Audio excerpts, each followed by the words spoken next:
हं. ऍक्शन. सुरेखा, मला एक सांगायचं होतं. आता लय झालं. किती दिवस थांबायचं अजून? कशाबद्दल? आपल्या लग्नाबद्दल. या महिन्यात बघू. सगळं घर तयार आहे. गॅरेजचा बी धंदा चांगला चालला. पैसे बी आहेत म्हणजे. रमेश, तू बघतो हो म्हणून. काय अडचण आहे? अडचण अडचण आहे की माझ्या फडाच्या रत्नाबाईसोबत माझा वर्षभराचा कॉन्ट्रॅक्ट झालाय. कॉन्ट्रॅक्ट झालंय? आता कसं सांगू?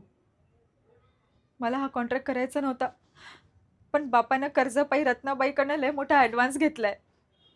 वर्षभराचा कॉन्ट्रॅक्ट आहे. काय बोलतीयस? ॲडव्हान्स घेतलाय आणि मला काही सांगितलं पण नाही. मला बी काहीच माहिती नव्हतं. माझ्यासमोर कॉन्ट्रॅक्टचा कागद दाखवला. आता मी काही बी करू शकत नाही. आता तर रत्नाबाई म्हणते की माझं वर्षभर सुरेखाच्या लावणीवर अवलंबून आहे. त्यात मी रत्नाबाईच्या फळाची मुख्य कलाकार आहे.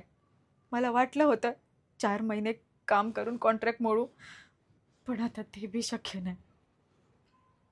किती पैसे घेतले? किती ॲडव्हान्स?